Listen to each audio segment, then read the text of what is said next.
Bueno, buenas tardes a todos.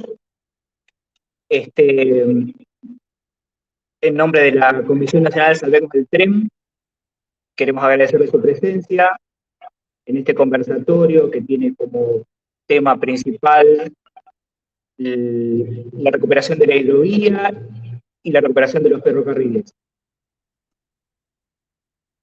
Como sabrán, la Comisión Nacional Salvemos el Tren intenta reunir desde hace 20 años a los distintos afluentes de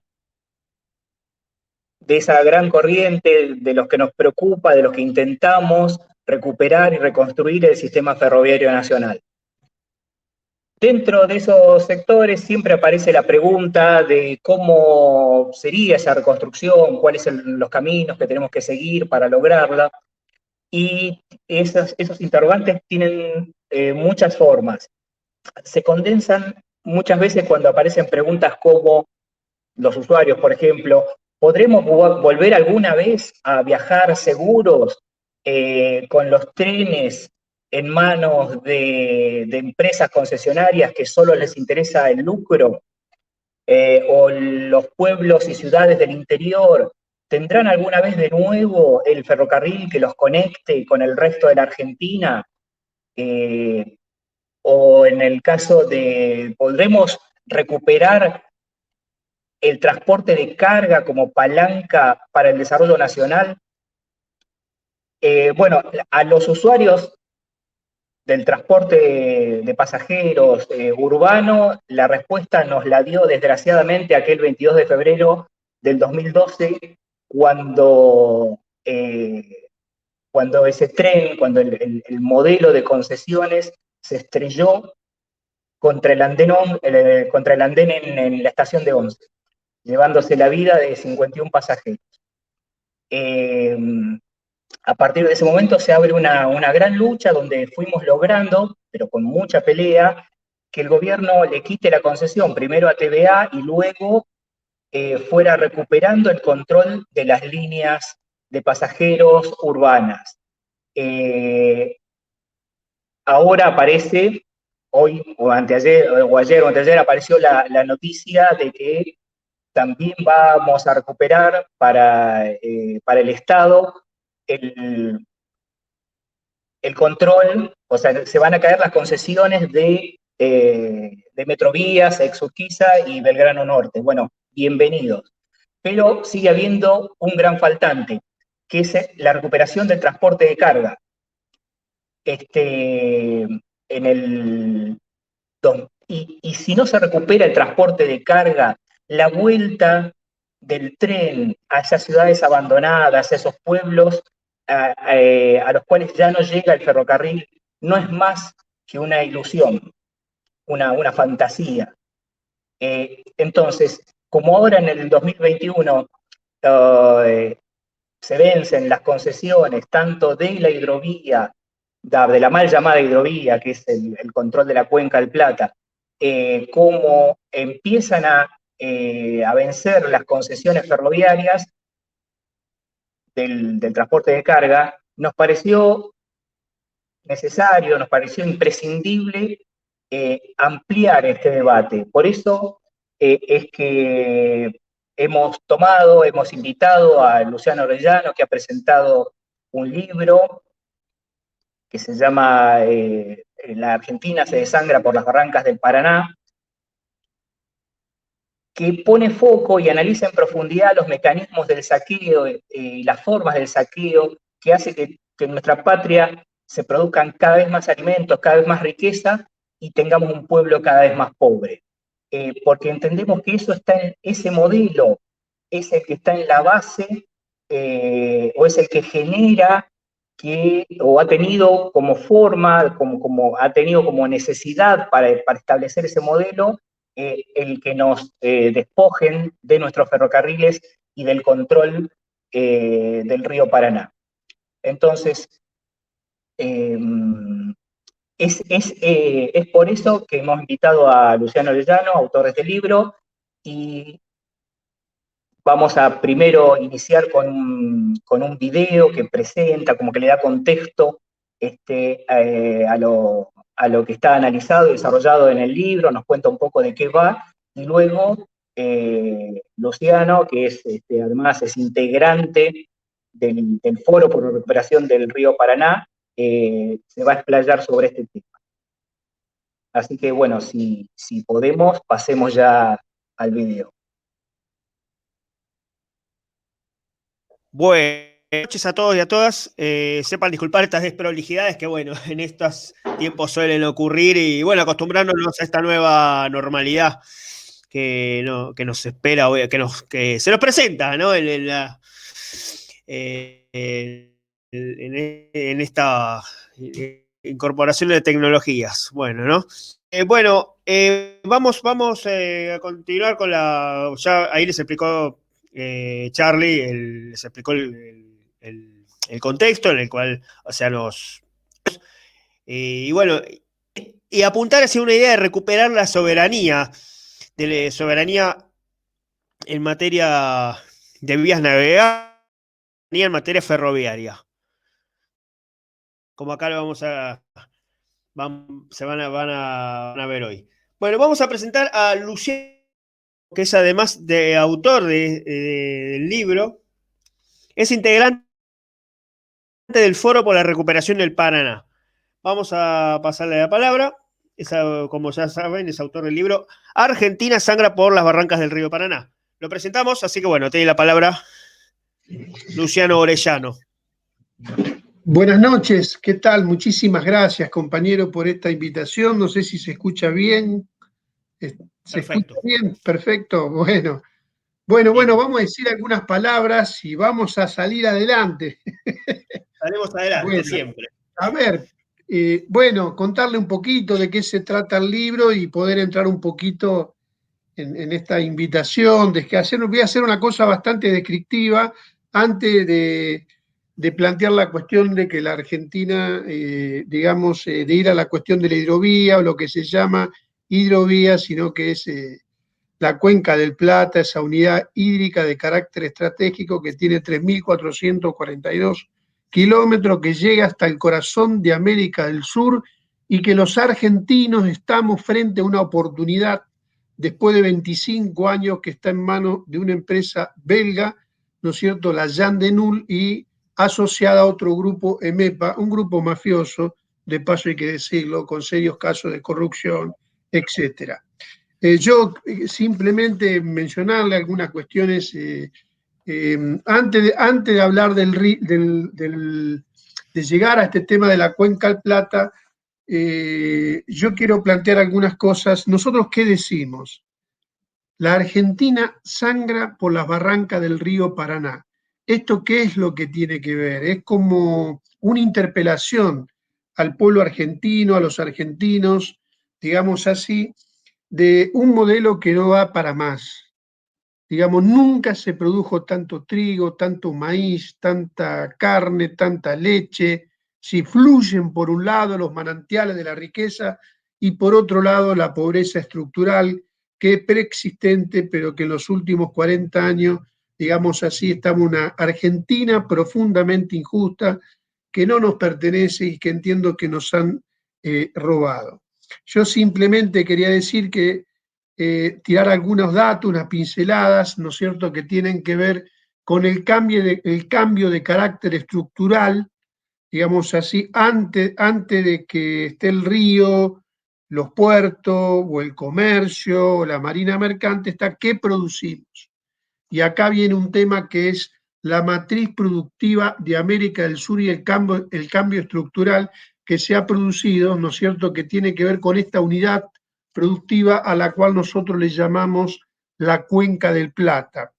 ¿La Cuenca del Plata qué es? Bueno, la Cuenca del Plata es lo que involucra, digamos, son 3.170.000 kilómetros cuadrados. Y eso involucra es una unidad territorial, es una unidad económica, productiva, comercial, de comunicación, de navegación, ¿no es cierto? Abarca territorios de 5 países, Brasil, Bolivia, Paraguay, Argentina, ¿no es cierto?, Uruguay, y que habitan 120 millones de personas.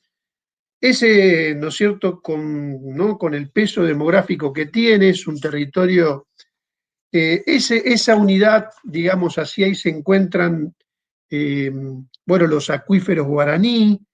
Vieron que acá hablan de hidrovía. ¿Qué hidrovía? Miles y miles de ríos, una unidad territorial, pero un gran humedal, y dentro de ese humedal está en ese reservorio, tal vez el más importante de agua dulce del mundo, que son los acuíferos, ¿no es cierto?, que de agua dulce, ¿no es cierto?, que es lo que hoy está sufriendo. Ustedes saben que estamos frente a un desastre ambiental, estamos frente a una sequía de carácter estructural, que ahora vamos a ver cuáles son las razones. En esto viene que se ha duplicado, se ha corrido la frontera agrícola en los últimos años de 70 a 140 millones de hectáreas en los últimos 30 años. Es decir, la agricultura, el modelo agroexportador, las tierras vinculadas a la agricultura, había 70 millones de hectáreas, ahora se pasó a 140 millones de hectáreas. Esto ha producido que la principal producción de proteínas del mundo exportadora, ¿no es cierto?, es América del Sur. ¿Y qué es la matriz productiva de eso? Es la soja. Para que la gente tenga una idea, digamos, de qué es lo que estamos hablando, en el mundo se producen 360 millones de toneladas de soja. Bueno, América del Sur ya produce 175, pero con una particularidad, ¿no es cierto?, que en su gran mayoría se exporta, es decir, no solo es producción, sino exportación y subproducto, que es aceite y la harina. La harina va, digamos, centralmente a producir carnes, es decir, nosotros va a producir carne, etc. Todo eso ha provocado ese corrimiento de la frontera, ¿no es cierto? Todo lo que nosotros vimos que están quemando hasta el Amazonas, ¿no es cierto? Ese corrimiento de la frontera barre, digamos, con los montes nativos, ¿no es cierto? Bueno, un desastre de carácter ambiental también estructural, demográfico, ¿no es cierto? En la cuestión de la tierra, los pueblos originarios, es decir, comunidades, y que tienen todo un mecanismo operando de carácter mafioso. Es decir, esto es importante explicar, digamos, donde ese proceso de deforestación, bueno, lo podemos ver aquí en Santiago del Estero, por ejemplo, que se ha deforestado en los últimos 20 años 1.800.000 hectáreas, ¿no es cierto?, que están vinculadas a la agricultura, un fortalecimiento, digamos, de carácter también estructural de los terratenientes, del gran latifundio, digamos, en América del Sur. Es decir, entre el 2 y el 10% de la tierra la tienen, digamos así, tienen el 50% de la propiedad de la tierra. De todas, esto es importante, ¿cuál es el principal medio de producción histórico que tiene América del Sur? Y más aún con esto, digamos, es la tierra, ¿no es cierto? Y entonces esa vieja oligarquía, ¿no es cierto?, que tiene su origen en la colonia, digamos, y que la Argentina no ha resuelto y América del Sur no ha resuelto, digamos, la democratización de la tierra, digamos, bueno, este corrimiento de la frontera, lo que tracciona todo de la soja, es monoproductor, tiene extractivista, ¿no? Y esa alianza, digamos, de los latifundios con los exportadores. Han convertido a América del Sur, digamos así, en esta alfombra verde que nosotros estamos viendo, de un océano, en alfombra verde, un océano verde, y todo eso termina confluyendo como en el embudo de América del Sur, que son los puertos de aquí del Gran Rosario. Yo quiero aclararle a los que nos están mirando, simplemente esto es una pincelada. Venimos a sacar a la segunda edición de Argentina Sangra por la Barranca del Río Paraná. Es un libro que tiene 15 capítulos y que, digamos así, desarrollamos todos estos temas, digamos, casi de 500 páginas, que tiene un eje en la soberanía, soberanía, soberanía, ¿no es cierto? Y volviendo un poquito a lo demás, ahí explicamos cómo toda esa producción viene, el embudo es el Gran Rosario, no el único, es lo principal, ¿no es cierto? Y eso viene a los puertos, 2 millones de camiones, vienen los trenes, hay un proceso a través del Belgrano Carga que de recomposición, ¿no es cierto?, que después podemos abordar. Los puertos son puertos fábricas, hay 30 plantas, 31 plantas, hay 21 que son, digamos, que producen aceite y harina y otros subproductos, y la gran mayoría de estos puertos están en manos extranjeras. ¿Qué quiere decir esto? Que esto está en manos de la Cargill, ¿no es cierto? Bunge, digamos así, Cargill, ADM, que es muy importante, ADM porque es más importante, digamos, los Estados Unidos que Cargill. Bueno, lo que podríamos decir la Dreyfus, que es ahí hay un hombre muy importante que tiene que ver con este debate de la hidrovía, que es, digamos, el señor Zubizarreta, el presidente de la Cámara de Puertos, ¿no es cierto?, privados y comerciales de la República Argentina, que es el señor Zubizarreta, es un gran operador de la Jan de Null, esta empresa que tiene la concesión de la hidrovía. Esto es muy importante porque a nosotros nos gusta ponerle nombre y apellido, incluso en nuestros mapas, digamos, aparecen las caras de estos tipos que poco se habla, ¿no es cierto? Pero por otro lado tenemos la Glencore se ha quedado, nosotros venimos planteando, la Glencore tiene la fábrica más grande del mundo de aceite y subproductos, que está aquí en nuestra querida ciudad de Rosario, que se llama Renova. Renova, el 50% era de Vicentín y el 50%, digamos, era de la Glencore, que la Glencore no es suiza, sino que es una empresa francesa. De paso, hay que decir que en el conflicto o el tema de Vicentín, donde los argentinos fuimos defraudados, la gran estafa que nos hicieron al pueblo argentino, los chacareros, ¿no es cierto?, cerca de $1.000 millones. Carlos acaba de escribir un libro maravilloso, que es el libro sobre el tema de Vicentín, ¿no es cierto? Bueno, los ingleses se quedaron con la principal empresa, ¿no es cierto? Ustedes saben que, bueno, esto parece una gracia, pero en Reyes del 2020, Cargill le concedió el 16%, entonces pasó a tener el 50 más el 16%, ¿sí? Y además el otro 30 y pico quedó con goce y uso. Esto es importante, ¿no es cierto? Porque, bueno, los ingleses se quedaron con la principal y ahora aparece también de lo que quedó el remanente en estos días, sacó una nota ayer Mangioni, un gran amigo mío, ¿no es cierto?, que plantea cómo, digamos, también Cargill pasó a tener posesión de esta empresa. Es decir, la Argentina ha perdido su soberanía comercial y además está China, que tiene el 20% a través de COFCO, bueno, el grupo Urquía, ustedes lo conocerán, el grupo Urquía, este grupo, es decir, nunca ha habido tanta concentración de la riqueza, digamos, y extranjerización. Y lo que son nacionales, como el caso Urquía, están asociados en algunos negocios a, por ejemplo, el caso Bunge. Digamos, Urquía, bueno, que tiene 4.700 kilómetros, ¿no es cierto?, de ferrocarril, tiene puerto, tiene aduana, tiene tierra, tiene pool de siembra, ¿se entiende? Bueno, con semejante, entonces la Argentina ha perdido su soberanía comercial. Yo quiero aclararle que los puertos, a diferencia de lo que existe en otros lugares de la Argentina, no son puertos públicos concesionados, sino que son enclaves coloniales. Esto es muy importante que se entienda. ¿Qué es lo que quiere decir? Bueno, es decir, la soberanía comercial, por ejemplo, vamos a tomar el caso de COFCO, tiene el Estado chino, es una empresa del Estado, tiene el 20% de la soberanía comercial, el Estado chino, ni sabemos qué impuesto pagan, el impuesto inmobiliario, y además no se puede entender por qué tanto quieren la concesión de la hidrovía, si no es a través de que hay una falsificación de la Carta de Porte. Nosotros tenemos todo un capítulo que hablamos de planificación tributaria nociva.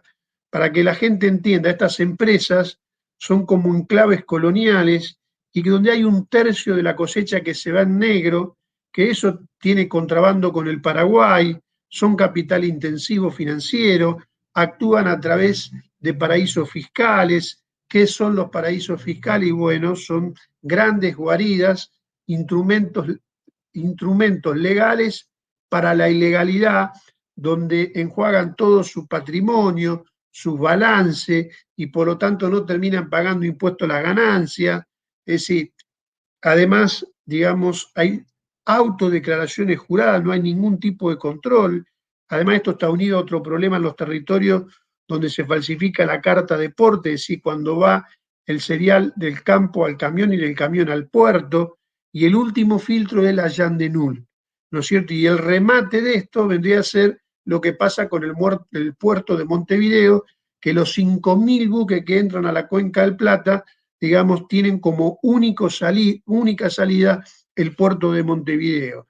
Entonces, es decir, a los argentinos, ¿no es cierto?, nos roban entre 6.000 y 7.000 millones de dólares todos los años a través de todos estos mecanismos, además lo que son públicos, el contrabando con el Paraguay, su facturación, triangulación, falsificación de la carta de porte, ¿no es cierto?, paraísos fiscales, autodeclaraciones juradas.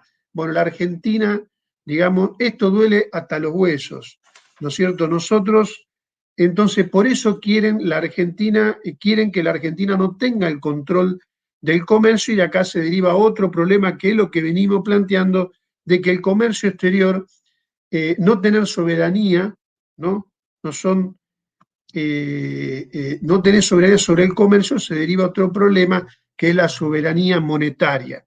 Es decir, la Argentina tiene una ley de entidades financieras, ustedes saben, digamos, donde incluso hasta no es que no tenemos el control de la banca y de la moneda, ¿no es cierto? No tenemos el control de la banca y la moneda, hasta los depósitos están en manos de bancos privados. Es decir, en Argentina, de 63 bancos, ¿no es cierto?, 62 son bancos privados, en su mayoría extranjeros. La Argentina ha perdido su soberanía comercial.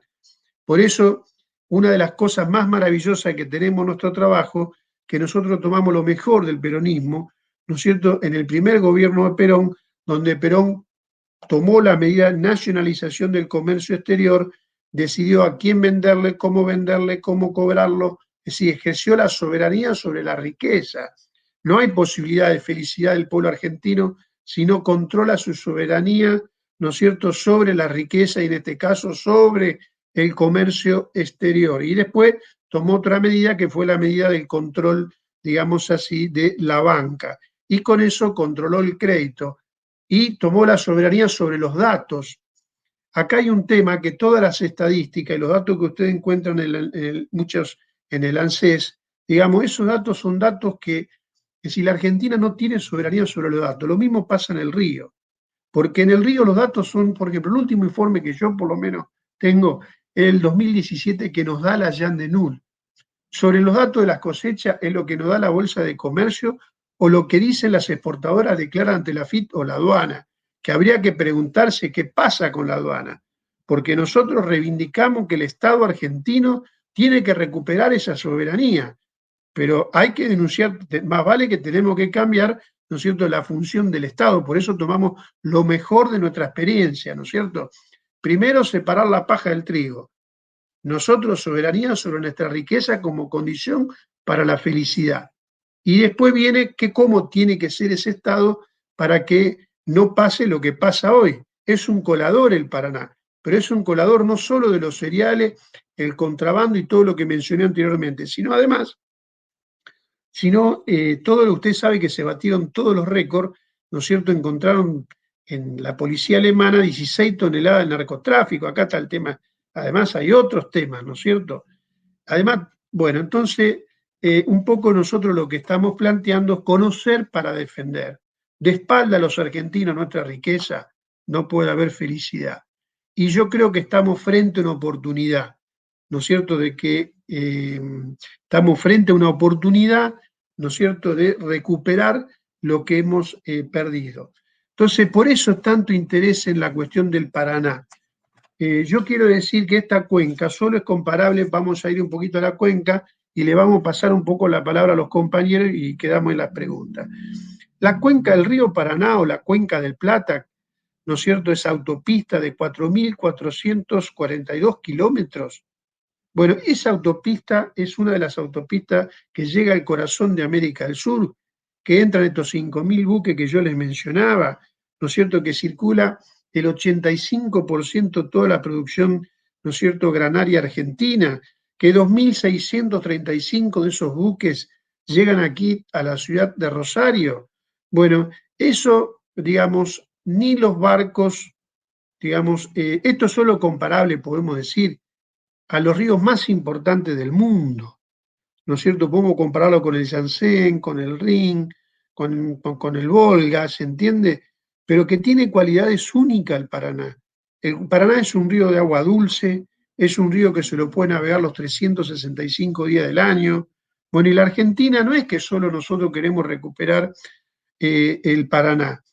Esto, hay discusión, ¿no es cierto? El gobierno plantea, o más que el gobierno, las empresas, ¿no es cierto?, de que tienen terror que tomamos el control de este por el contrabando que les mencionaba.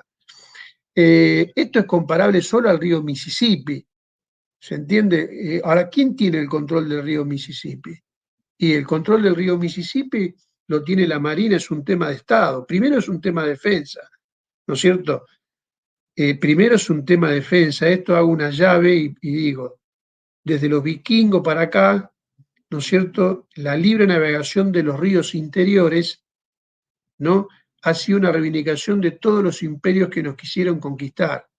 Por eso los Estados Unidos, todos los países del mundo, el Estado tiene el control de, ¿no es cierto?, de este caso, bueno, Estados Unidos, donde circula en el Mississippi el 92% de toda la producción, está en manos, como es, está en manos del Estado, lo controla el Estado. ¿Quién controla el peaje? ¿Se entiende? ¿Quién controla la marina mercante? ¿Quién hace el dragado? ¿Quién hace el balizamiento? Eso lo hace el Estado, Estados Unidos, ¿no es cierto? Entonces, ¿cuál es la razón? Ustedes saben que por esta cuenca todos quieren esta cuenca. ¿Quién la quiere? China, lo quieren los chinos, lo quieren los belgas, lo quieren renovar los belgas, lo quieren, ¿no es cierto?, bueno, Estados Unidos, lo quieren los holandeses, todo el mundo quiere esta cuenca. La pregunta es, ¿cuál es la razón por la cual los argentinos no tenemos como objetivo, ¿no es cierto?, recuperar esta cuenca? Por eso es tan importante sembrar soberanía alrededor de esto. Y nosotros no solo queremos recuperar la soberanía, queremos recuperar la industria naval, ¿no es cierto? La Argentina no tiene ninguna posibilidad. Digamos, el principal drama que tiene la Argentina es el desempleo industrial, ¿no es cierto? Y en ese desempleo industrial, la Argentina podría crear su cuarta marina mercante, como lo hizo en alguna vez en la historia, que en 4 años creamos la cuarta marina mercante más importante del mundo. Nosotros le hacíamos el flete a Brasil. ¿Y cómo lo hacíamos? A través de entregarle una ley, ¿no es cierto?, de la ley de reserva de carga, que usted sabe que en materia del comercio exterior, usted puede, digamos, tiene el derecho al 50% del flete. Eso implica 7.000 millones de dólares que la Argentina gasta o invierte, eso es fuga de capital para transportar sus cosechas. Si la Argentina ejerciera el derecho soberano, así no tenga un solo barco, sobre el 50% del flete, quiere decir que tiene un mercado cautivo de 3.500 millones de dólares, ¿no es cierto?, donde se puede crear la industria naval, digamos, sin poner un peso como ya se hizo. Hay cosas que los argentinos pudimos y podemos, ¿no es cierto? Y lo mismo vale en relación a los argumentos que hay que confiar en el pueblo argentino, en nuestros astilleros, en los trabajadores, este argumento que se plantea, es decir, de que las barcas, por ejemplo, de que podemos fabricar los barcos, ¿no es cierto?, y dar una respuesta, llenar las universidades de pibes, las escuelas técnicas, las escuelas navales. Bueno, ese es el principal. La Argentina, por un lado, tiene un embudo, un doble embudo, el embudo del saqueo, y por otro lado, el otro embudo donde nos inundan.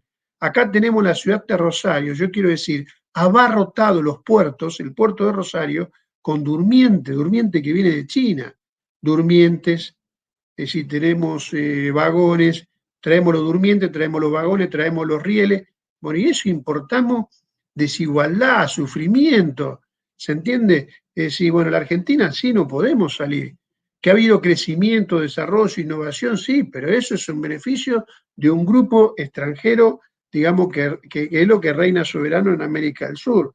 Nosotros, además, ustedes saben que los argentinos tenemos las dragas, cuando se le dio la concesión a la Jean de Null, hay dragas que están en manos, digamos, de la Jean de Null, como la Nuni y otras, o la que tenemos en Corrientes, las dragas más grandes de América del Sur, con capacidad, ¿no es cierto?, de 2.000 metros cúbicos por hora, ¿no es cierto?, la capacidad de llenar 400 camiones por hora.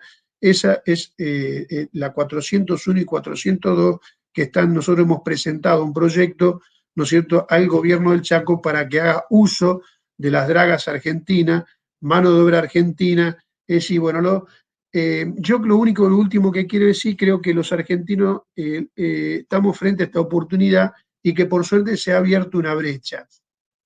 En esto hay sectores muy importantes del Frente de Todos que venimos sembrando soberanía, ¿no es cierto? Ha sido importante la posición del señor Kicillof, porque el señor Kicillof en el Consejo Consultivo ha planteado la necesidad del control y la administración. Yo quiero decir una cosa, que no hay ninguna posibilidad, digamos, que nosotros hablar de control, hasta los exportadores ahora dicen, primero reconocen que nunca lo controlaron y ahora dicen, contrólenlo, pero lo que no quieren es que los argentinos tengamos el control y no hay control sin administración. Esto es lo que quiere decir. No hay posibilidad de control sin la administración por parte, ¿no es cierto?, de esa autopista donde sangra la Argentina. Por eso es importante lo que ha dicho Kicillof, que ha dicho, es decir, tiene que haber control y administración. Además, digamos, del dragado, de la industria naval, del balizamiento y todo lo que lo otro involucra, ¿no? Y por suerte tenemos que festejar, digamos, de que se ha abierto una brecha, que se ha creado un movimiento. Yo saludo esta conversación con ustedes, ¿no es cierto? Se ha abierto nosotros ahora en este momento vamos al 20 de junio con una consigna, hemos creado un foro, ¿no es cierto? Plantemos bandera. Y sabemos que este 20 de junio, en las condiciones de la pandemia, vamos a desplegar las banderas argentinas por los puertos de Zárate, por los puertos de Santa Fe, por el puerto, ¿no es cierto?, los puentes, ¿no es cierto?, en la Vuelta de Obligado, en Villa Constitución, en el puente Rosario Victoria, en el puente colgante, en el puente de la ciudad de Santa Fe. Vamos a desplegar bandera, plantando bandera argentina, recuperemos el Paraná, ¿no es cierto?, porque la Argentina se desangra. Lo vamos a hacer, ¿no es cierto?, en el Parque de la Gloria, en la ciudad de San Lorenzo, donde se dio la batalla del general San Martín en 1812, lo mismo donde le derrotamos, ¿no es cierto?, en Punta Quebracho, esto es en Puerto General San Martín. Ahí también se van a desarrollar actividades, y también aquí en el Monumento Nacional a la Bandera, bueno, Villa Constitución. Bueno, creo que en toda la Argentina se están creando distintos tipos de iniciativas, se ha abierto una brecha y creo que ese es el camino que tenemos que seguir avanzando, ¿no es cierto?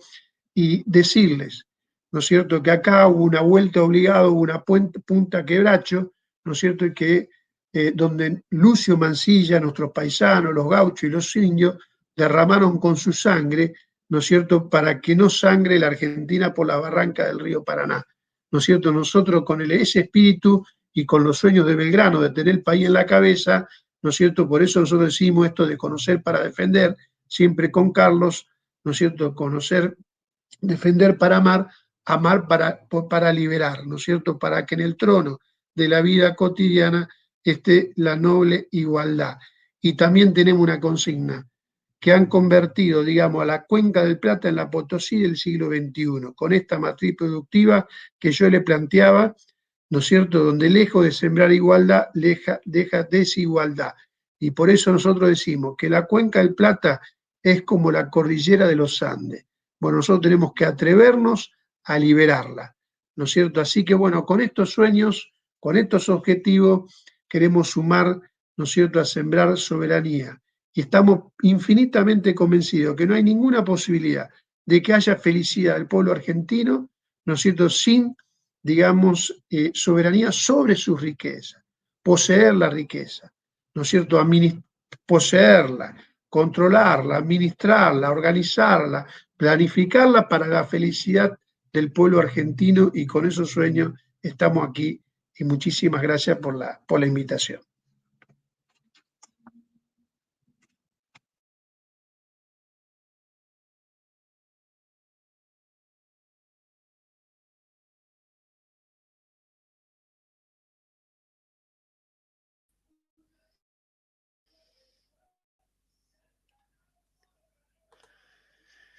Bueno, acá acaba de exponer Luciano. Bueno, vamos a leer algunos saludos, si hay saludos. Y venimos bien con el tiempo. Vamos a leer algunos. A ver. Nelia Soto, un gusto saludarles. Problemas, la voz del Riel de Bahía Blanca. No sé, acá nos saludó la voz del Riel de Bahía Blanca. Ahí hay otros más. Soy Claudio Esteban García.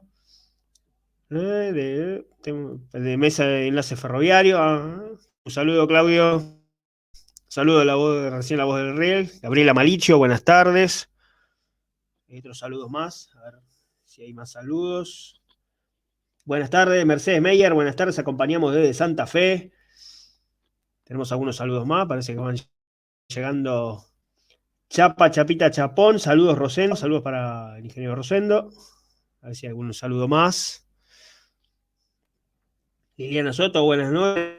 Está estudiando el impacto ambiental y sobre pesca, obras de dragado, no es menos contaminante reactivar el corredor ferroviario. Bueno, ahora después al final vamos a responder las preguntas, vamos a responder después al final. Ahora vamos a tener en cuenta esta pregunta. Y acá Gabriela Malicio, saludos al doctor Querel y la comisión que está trabajando en estos temas de avance del ferrocarril. A ver si hay algún saludo más. Bueno, las preguntas vamos a ver que después que exponga el ingeniero Rosendo, vamos a ir respondiendo preguntas. Martín Pérez, Mopos y Morón, saludos a Rosendo. Bueno, vamos a... Acá nos está mandando saludos. Saludos. Ahora bueno, vamos a pasar la palabra, previo a que exponga el ingeniero Norberto. Bueno, vamos a presentarlo al ingeniero Norberto Rosendo. Ingeniero electricista de la UTN, 1982, ingeniero ferroviario de recibido en la UBA, 1985. Desde 1995 hasta 2018 presidió la Comisión Nacional Salvemos al Tren, siendo uno de sus fundadores. Es especialista en seguridad de equipos ferroviarios y asesora a varias empresas que se dedican a la reconstrucción de vías en nuestro país, ocupación que comparte con la docencia, que junto con la del Ferrocarril Nacional son sus dos pasiones. Bueno, le damos la palabra al ingeniero Norberto Rosendo. Adelante.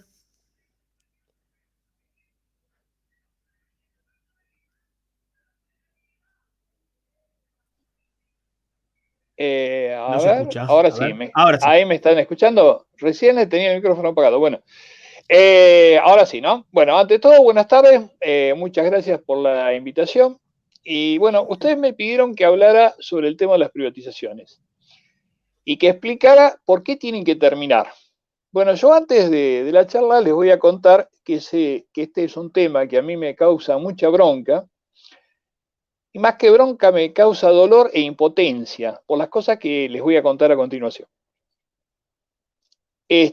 Nosotros, antes de las privatizaciones, teníamos una red ferroviaria de más o menos 45.000 kilómetros de vía. Teníamos estaciones, señales y un sistema que fue construido en la segunda mitad del siglo XIX y la primera mitad del siglo XX, la mayor parte de la red. Un año después de las privatizaciones, de 45.000 kilómetros pasamos a 7.000 kilómetros de vía. Un kilómetro de vía cuesta aproximadamente $1.000.000 al costo actual, lo que estamos ahora facturando en la reconstrucción de vías en una trocha angosta, ¿no?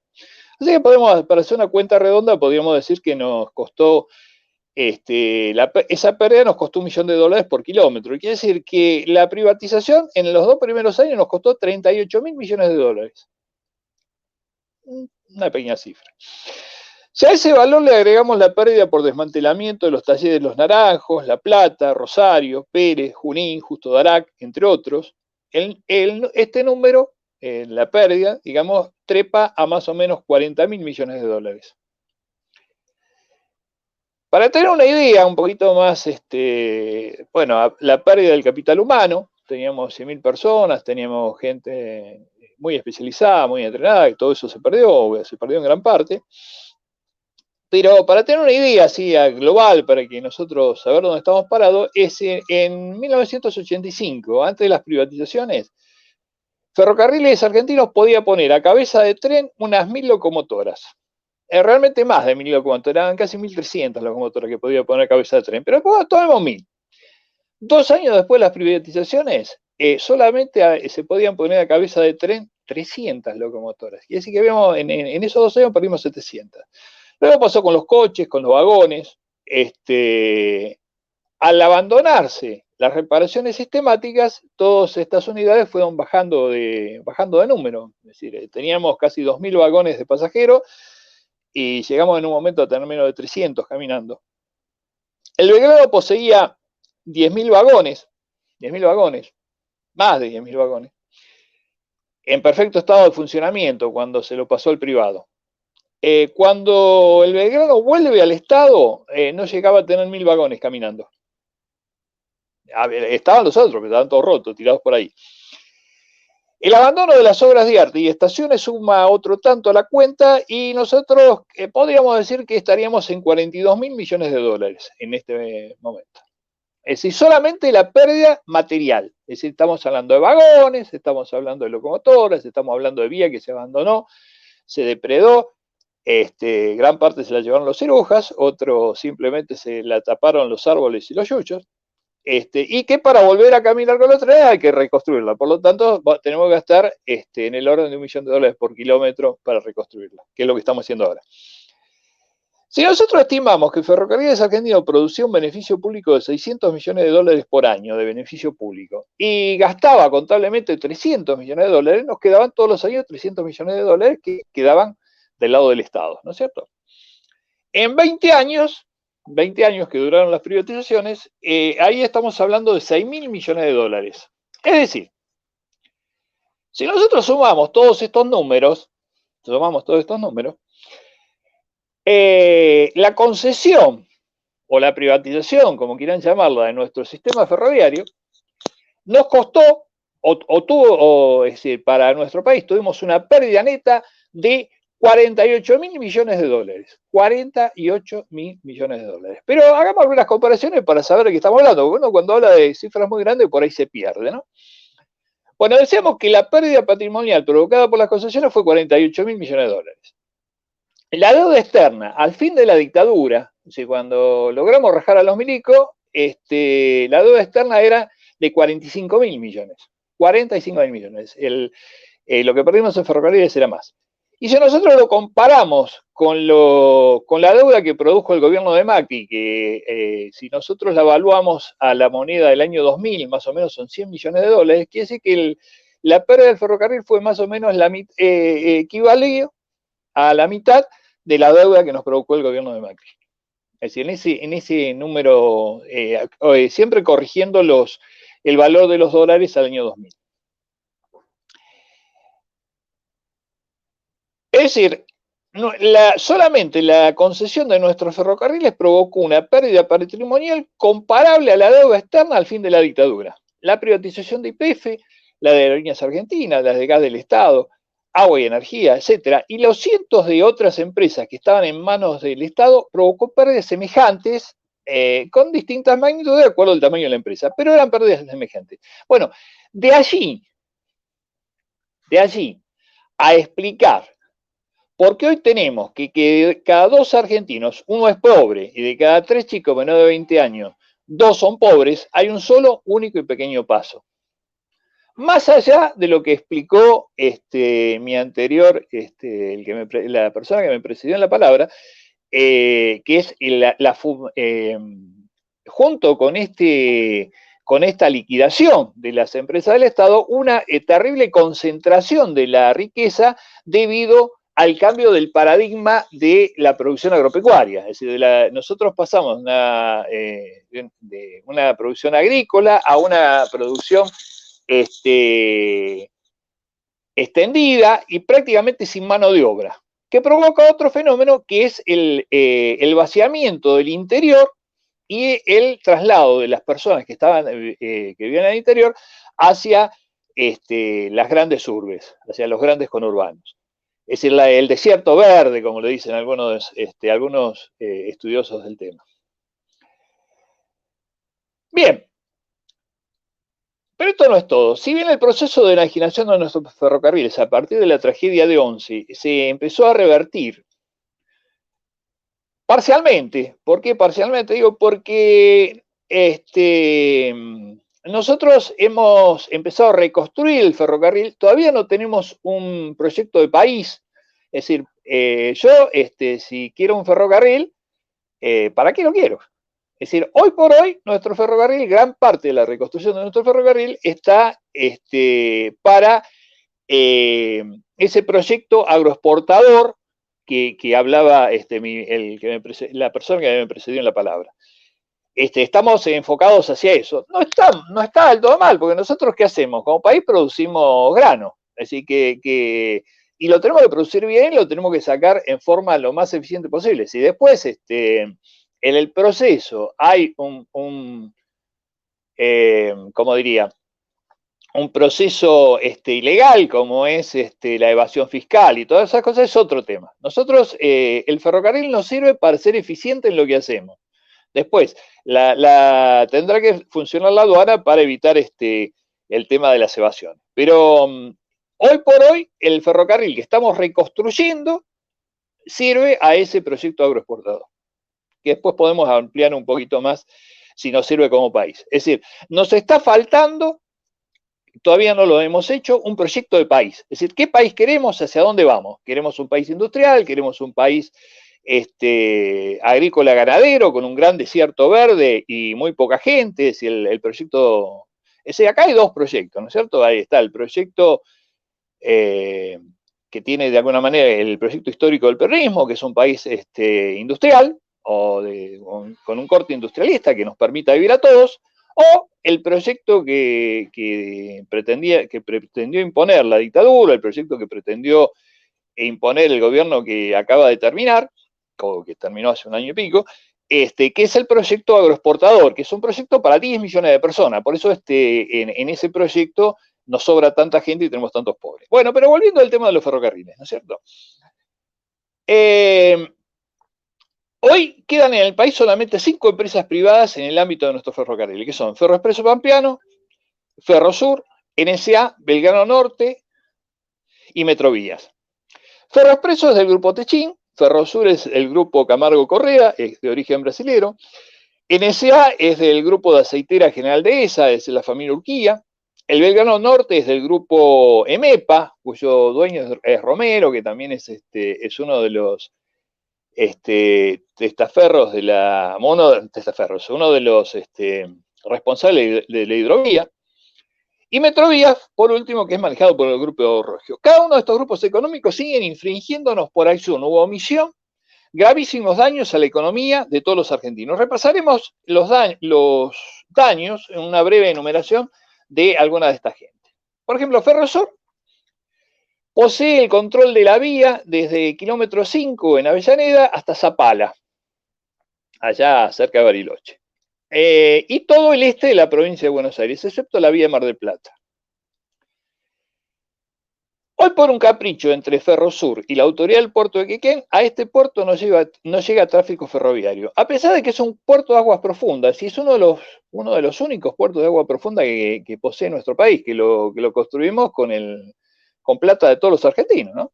Sin embargo, el tren no llega a Quequén. ¿Por qué no llega a Quequén? Porque a los señores de Ferrosur y a los señores del puerto de Quequén, que también es un puerto que está privatizado, se les ocurrió que no es necesario. Ferrosur no ha sido capaz de organizar el transporte de metanol entre el polo petroquímico de Bahía Blanca y el polo petroquímico de La Plata, a pesar de que el metanol en todo el mundo se transporta por ferrocarril. Es un tráfico casi obligado, por los riesgos y toda una serie de cosas que tienen. En ningún lugar del mundo se transporta por camión. Nosotros lo transportamos por camión porque la gente de Ferrosur no fue capaz de organizar este transporte. Con el riesgo, los costos y todo lo que tiene agregado este transporte, que pasa por las rutas. Ferrosur hoy es el principal obstáculo para la explotación y transporte de las arenas del litoral para usarla en el fracking de Vaca Muerta. ¿Por qué? Porque tiene la vía y no permite que la usen otra gente y la usa mal. Ferrosur es el responsable de que hoy no se pueda llegar en tren de pasajeros a Quequén. Necochea. Y Ferrosur, para decirlo, allá tuvo otro descarrilo, de los cuales nosotros venimos contabilizando más o menos un descarrilo grave, con 6, 7, 10 vagones tirados al campo por semana. Ferrosur es una empresa que, a diferencia de Ferroexpreso Pampeano, que yo me voy a ocupar ahora, es bastante más desordenada en la operatoria. Entonces, las velocidades las velocidades máximas no se respetan. No arreglan la vía, no respetan las velocidades máximas y por lo tanto descarrilan. Ferroexpreso Pampeano, por su parte, tiene la operatoria del oeste de la provincia de Buenos Aires, desde Bahía Blanca hasta Rosario. Ferroexpreso Pampeano causa enormes perjuicios a Belgrano Cargas Sociedad Anónima al obligar a que los trenes el tráfico que toma Belgrano Cargas Sociedad Anónima al llegar a la zona de Ferroexpreso, le hacen cambiar de locomotora y tiene que seguir con la locomotora de Ferroexpreso. Bien. Pero Ferroexpreso no ha invertido un peso en la vía. Entonces, ¿qué pasa? La mayor parte de la traza de Ferroexpreso está a velocidades muy bajas, del orden de 5 km por hora. Entonces, los trenes que toman Ferroexpreso van casi a paso de hombre. Entonces, los tiempos de circulación de los vagones son enormes. Es decir, la circulación de un vagón que debería ser de 2 días, pasa a ser casi de una semana. Entonces, ¿qué pasa? Eso lo obliga a Belgrano Sociedad Anónima a poner más vagones para hacer la misma carga, por lo tanto le amplifica el costo, o le aumenta el costo, y impide que Ferrocarriles Argentinos o el Belgrano Cargas transporte más cantidad de granos, fundamentalmente, que van al puerto de Bahía Blanca. ¿Por qué no? Porque no tienen los vagones para hacerlo, porque los vagones están en esa calecita lentísima dada por la vía que no está en condiciones. El Estado, es decir, nosotros, todos los que estamos escuchando esta transmisión, y nuestros hijos y todos los vecinos que tenemos acá, entre todos, hicimos nueva la vía entre Rosario y Retiro. Nos costó 400 millones de dólares, la vía entre Rosario y Retiro. Pero es una vía que podríamos correr tranquilamente trenes a 120 kilómetros por hora. Es decir, podríamos estar en Rosario en 3 horas y podríamos tener un tren por hora a Rosario como teníamos en el pasado. Sin embargo, NSA, que es el concesionario, que es el que tiene ahora en este momento la tenencia de esa vía, no lo permite. Y no tenemos trenes de pasajeros a Rosario. Tenemos un tren que tarda 12 horas, que es el mismo que no tenerlo.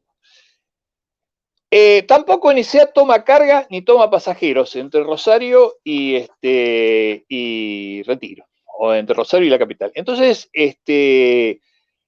al no tomar pasajeros ni carga, todos esos pasajeros y todas esas cargas se cargan al acceso norte.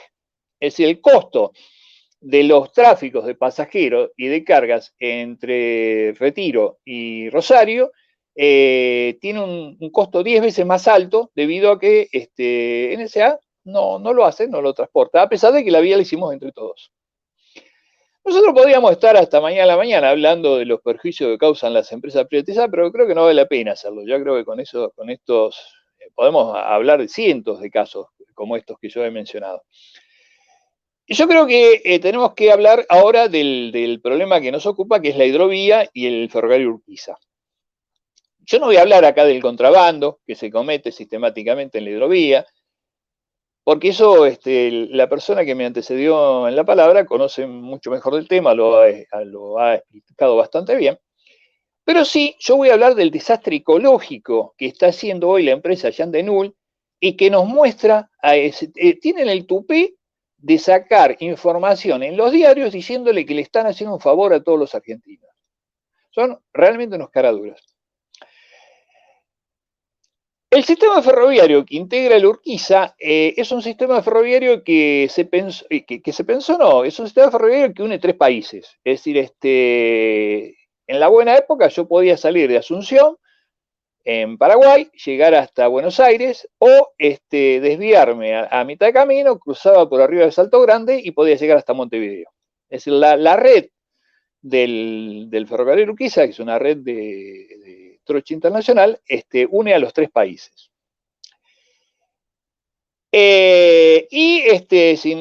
También tiene una unión con el ferrocarril brasilero, pero ahí ya no, porque el ferrocarril brasilero de Troyancosta ya no pierde la continuidad del otro lado de Paso Los Libres. Pero, digamos, el ferrocarril se pensó, en la época que nosotros pensábamos el país, como una red de extensión económica entre tres países. La traza del ferrocarril en Argentina corre paralela a los ríos Paraná y Uruguay. Y no es casual la construcción de este ferrocarril en paralelo con la vía fluvial más importante de nuestro país, me refiero al Paraná. Hay varias causas históricas que llevan a la construcción del ferrocarril, pero ¿por qué se mantuvo y por qué ese ferrocarril se siguió explotando?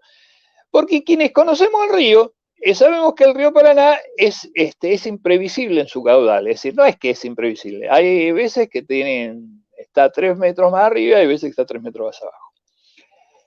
El caudal del río Paraná está influenciado por dos fenómenos que ocurren, dos fenómenos meteorológicos que ocurren en el Pacífico Sur, que son los fenómenos del Niño y de la Niña, que son fenómenos climáticos contrapuestos, que tienen unos ciclos de duración de aproximadamente 4 años, y se dan uno a continuación del otro, cíclicamente. Y también afectan a la provincia de Buenos Aires, que también afectan, digamos, prácticamente a toda Latinoamérica, afectan estos elementos climáticos. Bueno, cuando se da el Niño, hay lluvia en demasía. Se dan inundaciones, llueve más de lo que normalmente llueve. Y cuando se da la Niña, es al revés, hay sequía. El año pasado empezó el periodo de la Niña. Por eso este año el río está seco. Hay unas bajantes impresionantes y no se puede circular en gran parte del río. Entonces,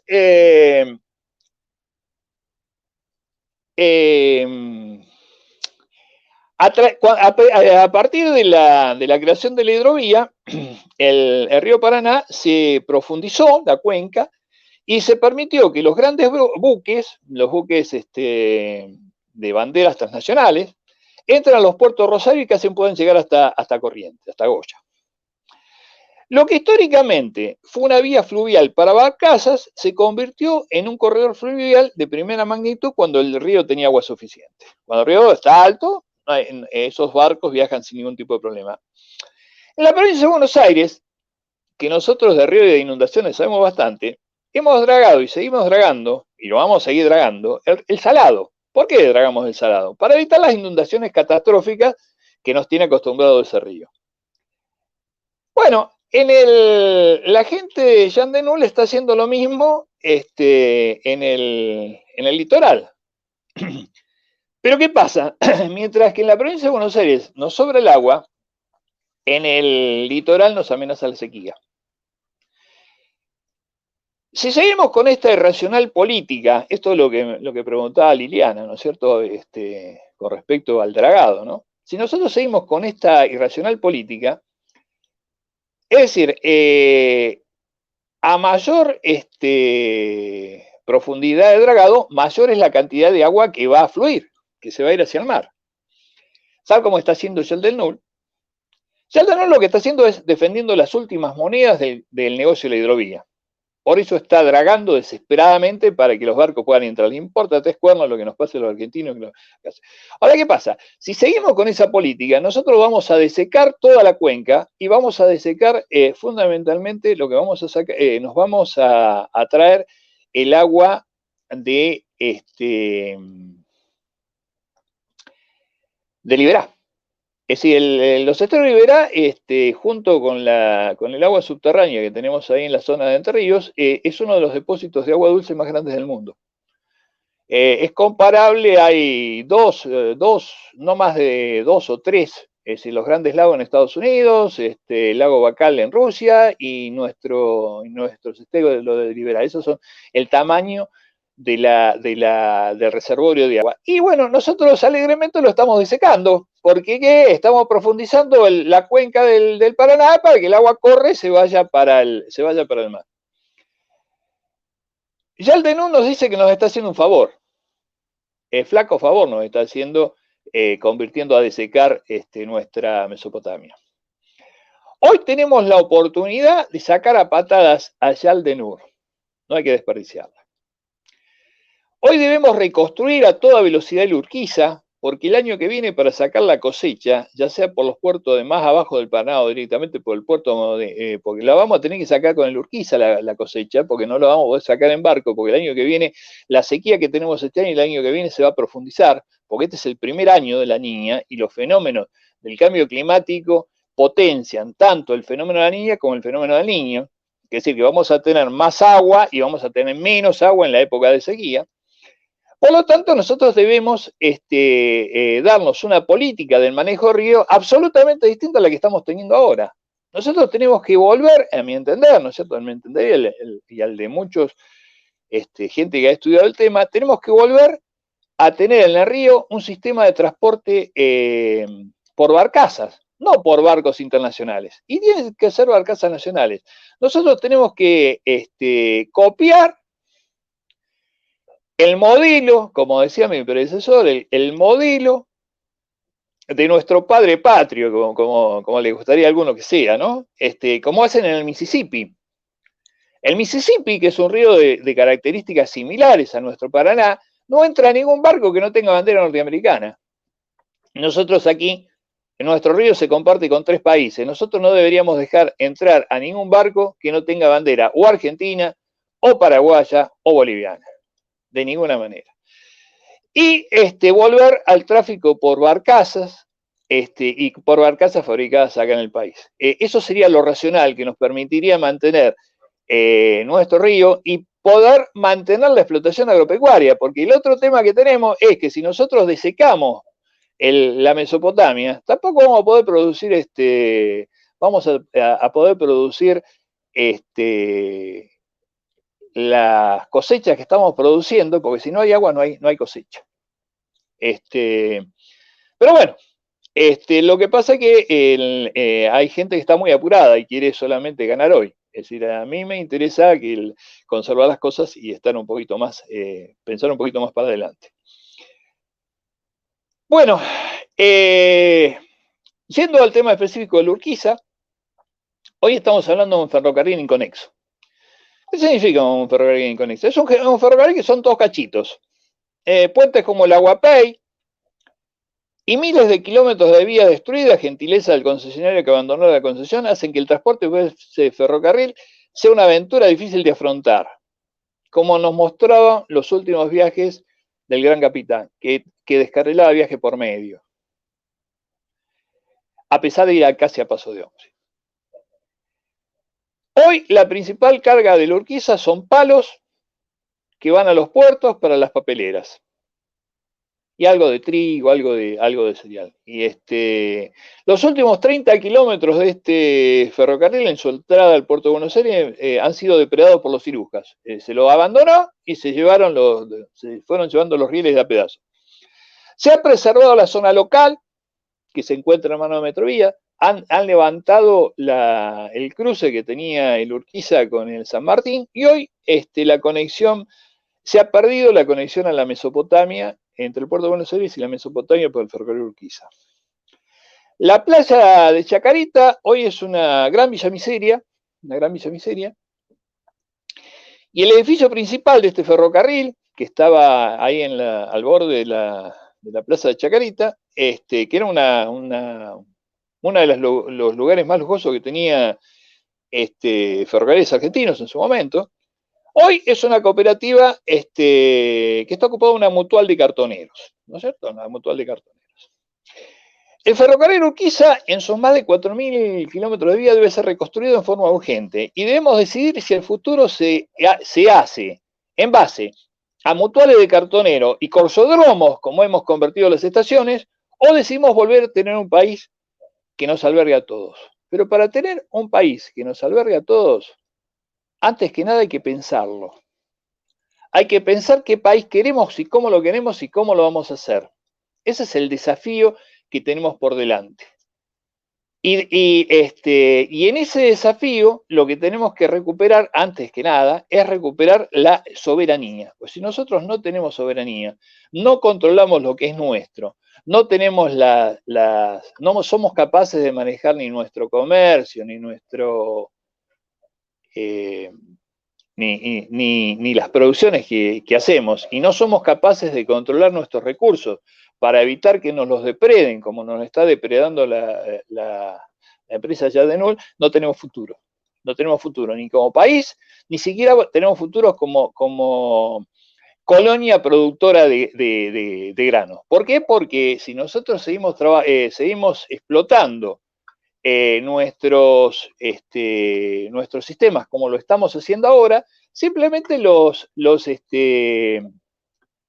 esos sistemas van a dejar de producir porque los vamos a matar nosotros. De la misma manera que la extensión indiscriminada de la frontera agropecuaria ha provocado desastres con el tema de los regímenes de lluvia, con los regímenes hídricos que se han llevado ciudades por el tema de la tala de los árboles, etc. Es decir, tenemos que pensar de vuelta al país, tenemos que pensar cómo hacemos, qué país queremos, tenemos que decidir qué país queremos y después tenemos que actuar en consecuencia. Yo personalmente creo que nosotros tenemos que actuar en función de un proyecto de país que nos sirva a los 40 y pico millones de habitantes que vivimos en este país.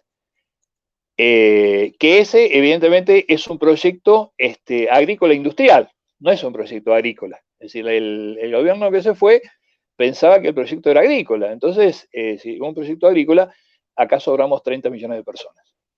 Bueno, gracias por escucharme. Con mucho gusto les contestaremos las preguntas o trataremos de contestar las preguntas entre todos que ustedes tengan la amabilidad de hacernos. Muchísimas gracias por escucharme.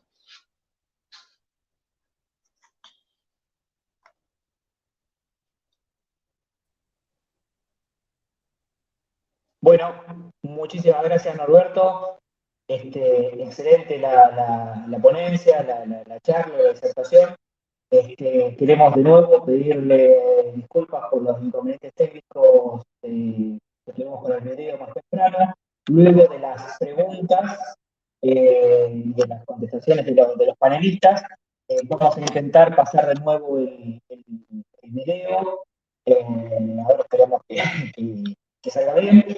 Y quería, yo más que nada, reforzar, como decía Norberto recién, nos podemos quedar hasta las 5 de la mañana con este tema, no vamos a hacer el caso, pero es inagotable. Por eso la importancia, al menos para mí, de libros como como el que está presentando acá Luciano, porque han permitido ir a fondo y en detalle con todos estos datos que si lo quisiéramos volcar en una charla sería imposible, pero que es necesario.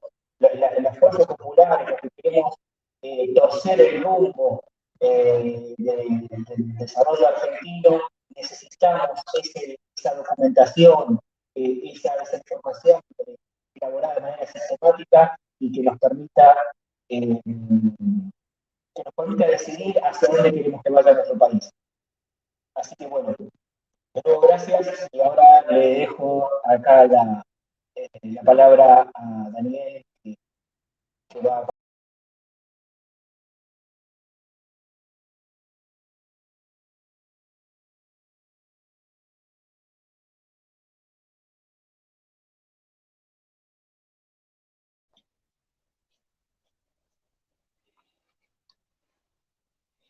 Sería bueno ahora sí. que tuvieran... Hola, ahora sí.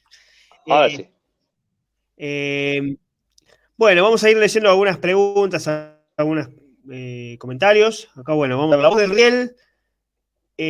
Acá dice, el puerto de Quequén es solo de Ferrosur que no quiere llegar al puerto. El puerto de Quequén sí quiere que llegue. A ver si nos responde esta. Acá, otra más. La fruta, otro comentario más. La fruta del Alto Valle llegaba a Brasil en tren. Así Sí, es. que yo recuerde. Así es. Y recordemos también el mercado de abasto, también que teníamos que llegaba en otra época los trenes de carga por el subte de la línea B. Que en eso me corrija acá Norberto. No sé hasta qué año era que llegó exactamente. Acá dice Gerardo Gambone.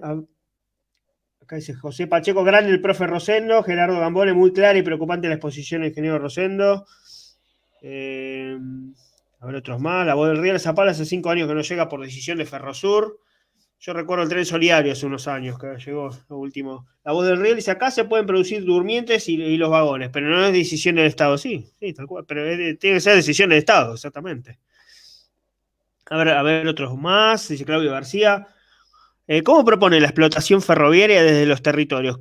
¿Cómo impulsar administraciones regionales? A ver esta pregunta sí. Claudio García. Sí, a Claudio García. Me la das. Ahí está. Bueno, Ahí está. ¿Cómo propone la explotación ferroviaria desde los territorios y cómo impulsar las administraciones regionales? mira, la experiencia nos muestra que las administraciones regionales no funcionaron. Es decir, nosotros tenemos 2, 3 experiencias de administraciones regionales, que son las de Entre Ríos, la de Cefecha y la de Cefepa. Y en ninguno de los casos, ninguna de estas administraciones pasó de manejar un tema de pasajeros en el área de fomento. Es decir, no profundizaron. Es decir, tienen las posibilidades de ir más allá, de hacer más cosas, pero no las hicieron. Es decir, yo creo que no es el modelo regional lo que tenemos que hacer. Yo creo que nosotros tenemos que tener un ferrocarril estatal muy fuerte porque los niveles de inversión que hay que hacer en las provincias no lo pueden hacer. Hay que volver a una administración central, pero antes de eso hay que tener un proyecto de país. Es decir, ¿qué país queremos? Si yo no... hay una frase que decían los griegos, que después la tomó Perón y que es muy usada, ¿no? Dice que el camino del infierno está faltado de buenas intenciones. ¿Y qué significa esto? Que si yo, es decir, si yo no tengo un plan global, no tengo un plan regional, un plan global, yo voy a hacer macana si yo lo manejo desde lo regional. Yo creo que nosotros en algún momento planteábamos que el ferrocarril tenía que tener 3 niveles. Tiene que tener un nivel nacional, que es un nivel donde se maneje fundamentalmente el tema de las cargas y los grandes tráficos. Y debe tener después niveles regionales que se ocupen de los tráficos de cercanías. Es decir, ya sea de pasajeros como de carga, pero en los tráficos de cercanía. Pero siempre tiene que ser por un problema de magnitud, por un problema de inversión, eso tiene que estar bajo el paraguas de un ferrocarril nacional, de un ferrocarril centralizado. Yo creo que ese es el esquema al que hay que ir. Es decir, no volver al monstruo de ferrocarriles argentinos centrado en Buenos Aires porque pierde la sensibilidad. Entonces tenemos que tener delegaciones regionales que sean fuertes y que puedan tomar decisiones, pero las decisiones que tienen que tomar en el nivel regional tienen que ser sobre los tráficos regionales y sobre fundamentalmente los pasajeros regionales, que eso desde ferrocarriles se había, en la época de ferrocarriles centralizados se había perdido. Yo creo que ese es el esquema al que tenemos que ir. Pero primero, antes de nada, antes de pensar eso, tenemos que pensar, a ver, ¿qué país queremos? Si queremos seguir con el mar de soja, bueno, fenómeno. Eso es un criterio, es decir, bueno, nos va a costar, el mar de soja tiene un costo. ¿Cuál es el costo? Hay tantos miles de personas que se van a morir de cáncer por el glifosato y todas las cosas que nosotros usamos para la producción intensiva y la producción de ese tipo de alimentos, Y bueno, así, bueno, el costo es nos vamos a bancar este costo, y después tenemos que pensar cómo hacemos con los recursos que nos genera esa producción de agroalimentos para darle trabajo, darle fundamentalmente trabajo y a los 30 millones que nos sobran, porque de vuelta, si nosotros hacemos una explotación solamente agrícola, con 10 millones de personas este país sobra. No necesitamos más, además, menos de 10 millones, porque el tema es hace 50 años atrás, para hacer una hectárea, para cultivar una hectárea de trigo, se necesitaban 10 personas, en 10 personas, mínimo. Para hacer una hectárea de trigo, va a ser una hectárea de trigo por día, con la soga, la hoz, qué sé yo, una hectárea por día, 10 personas. Ahora, después, hace unos años, con 2 personas y la máquina hacían 10 hectáreas por día. Y dentro de 10 años va a haber un señor que va a estar sentado en una oficina con aire acondicionado, no va a haber nadie en el campo, va a haber una máquina que la controlen por control remoto y va a hacer 100 hectáreas por día. Entonces, el modelo agropecuario es un modelo sin gente. Eso hay que tenerlo claro. ¿Es necesario que sea sin gente? Sí, tiene que ser sin gente porque los elementos que están incorporados en la producción agropecuaria la matan a la gente. Si la matan, le producen cáncer, etcétera, etcétera. Entonces, que entre menos gente haya en el entorno, mejor. Bien, ahora, ¿qué hacemos con esa gente? ¿La traemos a vivir a una villa de emergencia acá en el Gran Buenos Aires? ¿Hacemos un polo en el interior? ¿No hacemos nada? Bueno, esas cosas hay que pensar y hay que decidirlas. Y no se deciden con una votación de si fulano o mengano es más lindo o más feo. Hay que pensarlo, hay que sentarse, pensarlo y decidirlo. Y hacer una política de Estado y en los próximos 10 gobiernos mantener esa línea de Estado, esa línea de pensamiento. Es decir, acá nosotros pensamos, 2 veces pensamos el país. Lo pensamos en la década del 80, que es un país agroganadero, que termina en la década del 50, cuando la gente del GO, antes del peronismo, piensa en el país agroindustrial. El peronismo toma la idea del peronismo del país agroindustrial, lo mantenemos, hasta la Junta Militar sigue manteniendo el país agroindustrial, que termina con Menem. Cuando realmente terminan con la democracia, cuando empieza la democracia, porque el que destruye la industria es Alfonsín, y Menem le sigue el camino y vende hasta lo que no había. Entonces, y a partir de ahí, para acá, pensamos que el mercado nos iba a solucionar la cosa. Y seguimos pensando que el mercado no va a solucionar la cosa. Y si nosotros pensamos que el mercado no va a solucionar la cosa, muchachos, busquemos en otro país para ir a vivir. Porque nosotros no tenemos nada que hacer acá. Pues no hay lugar para nosotros.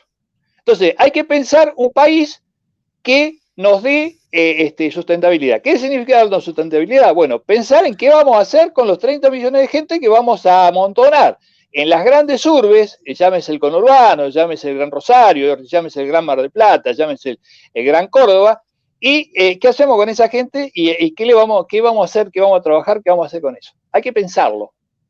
Hoy no lo tenemos pensado. Al no tenerlo pensado, no podemos formular a mí me dicen, hay que hacer ferrocarriles. Entonces yo cuando me dicen hay que hacer ferrocarriles, hay que tener ferrocarriles, yo pregunto, ¿para qué?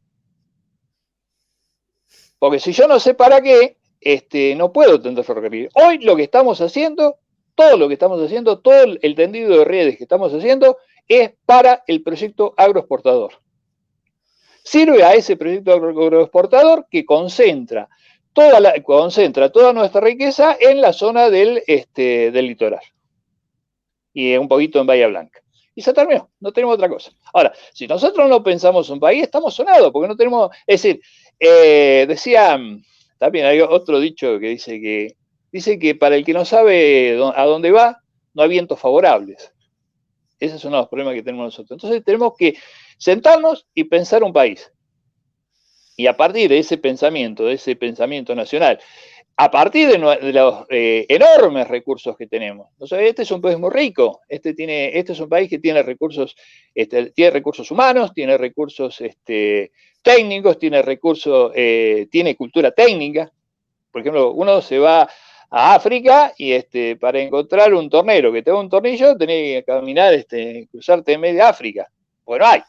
Acá tenemos un tornero en cada esquina. Es decir, tenemos una cultura técnica. Eso es muy valioso. Tenemos la cultura técnica, tenemos los recursos minerales, tenemos la gente que lo puede hacer, pero también tenemos la corrupción. Entonces, hay que pensarlo, hay que decir, bueno, nosotros queremos un proyecto de país de esta forma. Eso se los tenemos que pedir a los políticos.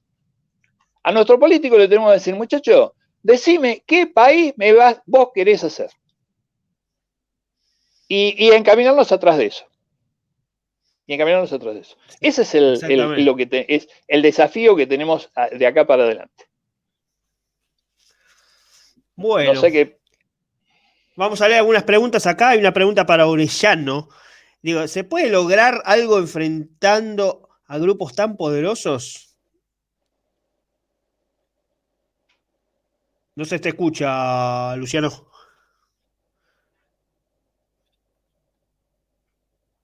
Ahora, ahí está. Yo le voy a contestar primero con otra pregunta. ¿Y si no, qué? Claro. ¿Se entiende? Porque hoy, es decir, a ver, de cada 4 niños en la Argentina, 3 no están bien alimentados. ¿Se entiende? La situación de la Argentina es desgarradora. 9 millones de niños en la pobreza y de pibes, que lo tenemos en las esquinas, que acá vemos en la ciudad de Rosario, ¿no es cierto?, con toda la cuestión de la droga, porque los puertos además nos revientan los pibes. Por lo tanto, yo quiero adherir a todo lo que ha dicho el compañero. En primer lugar, es un tema de rumbo. Primero, ¿hacia dónde queremos ir? Y no hay posibilidad de ir a ningún lado si no poseemos la riqueza, si no la organizamos, si no la planificamos, y decirle al compañero que hace esta pregunta de que nosotros lo hicimos.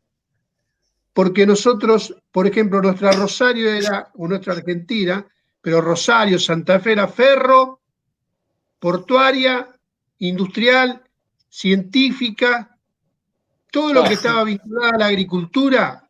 Por ejemplo, solo acá había 28 marcas de cosechadoras argentinas. El 80% de los componentes era Argentina. Perón, por ejemplo, creó la moto Puma, donde iban a laburar los laburantes, que tenía 2.000, ¿no es cierto?, 2.000 piezas, y él tenía el 100% de los proveedores eran argentinos. Acá teníamos los talleres, 10.000, 15.000 obreros, se fabricaba hasta el último tornillo. ¿Se entiende? Entonces hay cosas que nosotros hicimos, que sabemos, que pudimos. Ahora, si esto es una falacia total, plantear que es un camino fácil, porque efectivamente los intereses que están detrás son muy poderosos, muy poderosos. Y está claro que hay que crear una masa crítica que parte de conocer para defender, crear una conciencia nacional, ¿no es cierto?, pero donde tenemos que recuperar la soberanía sobre la cultura, industrial, científica.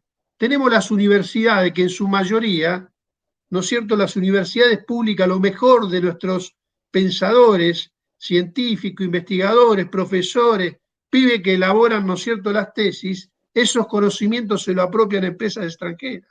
¿Se entiende?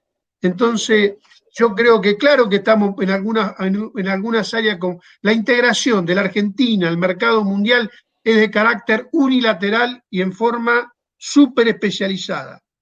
¿Se entiende? Que expulsa a millones de argentinos afuera. Más vale que batemos todos los récords. La agricultura argentina está en la segunda agricultura del mundo. Y en materia portuaria tenemos los principales puertos del mundo en materia de tecnología por la escala, ¿no es cierto?, que tiene y por el nivel de tecnificación. Pero lejos de traer felicidad, como bien se dijo acá, trae desigualdad. Entonces nosotros lo que yo pienso, que creo que tenemos que seguir profundizando este camino, ¿no es cierto?, tomar lo mejor de nuestra historia, tomar lo mejor de todas las corrientes políticas, del campo nacional y popular, tomar lo mejor de nuestros científicos, nuestros técnicos, el orgullo de poder compartir con este ingeniero que tiene los mismos sueños, porque si no se da lo que ha planteado el compañero, no hay, y si no, ¿qué? No hay felicidad. ¿Se entiende? Y otro trazo del transporte, un trazo no para el trazo que hicieron en parte la oligarquía, que el trazo es, ¿quién dijo que la única integración que tiene que tener la Argentina es de exportación y de monoproducción de soja? La Argentina se puede integrar al mundo, como lo hacen una cantidad de países, ¿no es cierto?, pero que involucre la felicidad. Es decir, ¿cómo se llama? La economía tiene como fin el desarrollo de las personas, y no de tipos que no. Entonces yo quiero adherir infinitamente y agradecerle este diálogo que hemos tenido. La Argentina, como se dijo, es infinitamente rica, ¿no es cierto? Nosotros tenemos el 8º palacio más grande del mundo. Nosotros somos un país, el 66% agua, es un país marítimo, un país bicontinental, tenemos la segunda reserva petrolera en gas, ¿no es cierto? Tenemos 64 minerales en la cordillera, somos la 4ª potencia mundial, pero ahora tenemos el litio. Eso puede ser para la felicidad o puede ser para la infelicidad. Y nosotros tenemos que tener los sueños de Belgrano, ¿no es cierto? Ese gran político, revolucionario, investigador, científico, se hizo militar por necesidad, ¿no es cierto?, que terminó siendo un Napoleón porque le tocó el trazo más duro del proceso de emancipación americana, que era abrir y conformar los ejércitos para la liberación, ¿no es cierto? Y bueno, fue entonces con los sueños, ese gran educador, que incluso incluía lo de las mujeres, incluía el medio ambiente, ¿no es cierto?, la cuestión ambiental, la cuestión de la industria, decía, bueno, exportemos cuero, pero ¿por qué no exportamos zapatos? ¿Se entiende? ¿No? O el primer contrato social cuando fue a la campaña del Paraguay y planteaba la cuestión de la tierra, la democratización de la tierra. Yo creo que hablar de la soberanía, ¿no es cierto?, es muy importante, pero tienen unos aliados que es esa oligarquía terrateniente, ¿no es cierto?, que reina soberano. Por ejemplo, en mi provincia tenemos 2.255 tipos, ¿no es cierto?, y que la capital de transgenización de la tierra está en uno de nuestros departamentos, el departamento Garay, ¿no es cierto?, que tienen el 50% de nuestra provincia. 6.140 propietarios de la tierra, ¿no es cierto?, que son capaces, que han tumbado todos los gobiernos, que han estado detrás de todas las dictaduras, ¿no es cierto?, y que ahora se han fortalecido con el corrimiento de la frontera. Esos son los aliados, ¿no es cierto?, que le importa decir absolutamente nada. Eso tienen que realizar, ¿no es cierto?, si le conviene, si hay que tirar millones y millones de toneladas de veneno, ¿no es cierto?, y dejar, como se dijo acá, esta revolución científico-tecnológica, monoproductora, ¿no es cierto?, para realizar su renta. Bueno, entonces yo quiero coincidir y felicitar al compañero, ¿no es cierto?, porque comparto absolutamente todo lo que ha planteado, y ¿no es cierto?, y la verdad que me da una alegría enorme, enorme de saber que estamos sembrando, ¿no es cierto?, ese desafío de una nueva Argentina, poseer la Argentina, recuperarla y poder planificarla. Sin planificación, pero eso, nada más, gracias. Bueno, hay una pregunta acá para Luciano. A ver, a Luciano, ¿qué iniciativas como la del 20/6 se proponen desde el Foro por la Recuperación del Paraná para sumar más Sí, voluntades y difundir? bien, nosotros estamos, digamos, en esta particularidad de la pandemia. Recién acaba de terminar una reunión del Foro, fue muy, muy grande, esto se está extendiendo como una mancha de aceite sobre toda nuestra geografía, pero además tiene todas las corrientes, es decir, yo entiendo que en todos los partidos políticos, corrientes gremiales, está lleno de paisanos, que quiere decir que llevan el país adentro.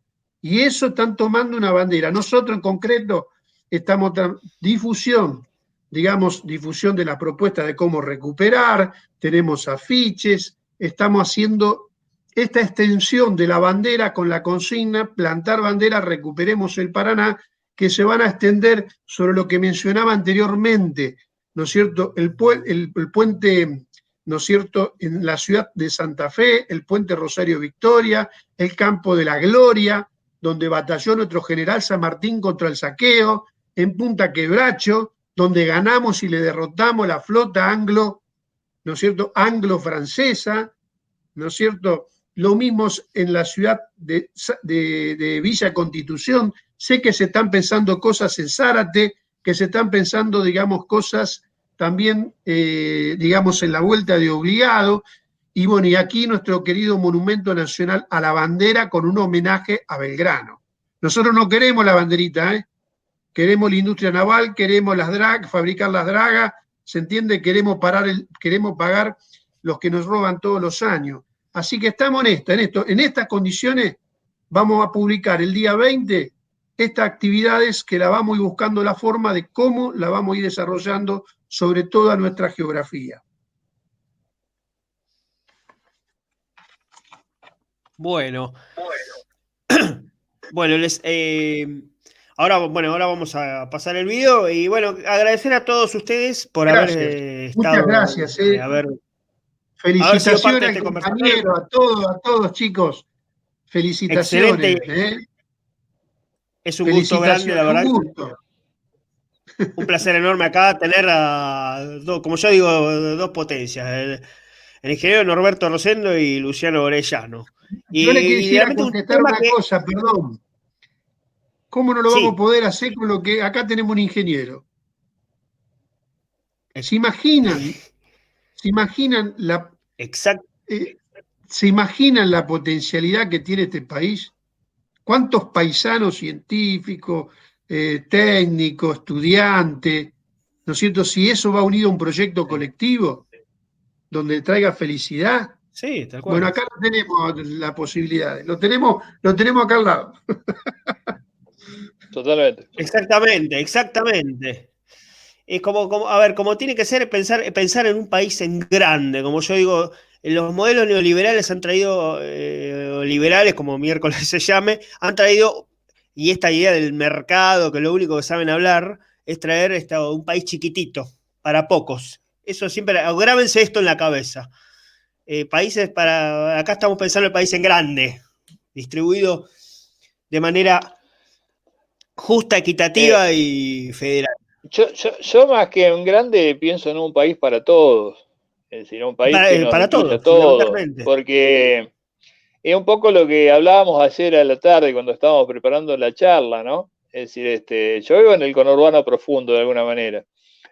¿Qué significa no tener un país para todos? Significa no poder salir a la puerta, porque como me pasó ayer a la tarde, que vi que casi me matan un muchacho acá en la puerta, que se agarraron dos bandas, que se mataron a palo, qué sé yo, y cosa que veo todos los días. Eso es, no ser capaz de encarar este modelo, significa que los 20 millones que sobramos estamos de más. Y si estamos de más, estamos para que nos tachen. A ver, muchachos, a ver si lo entendemos.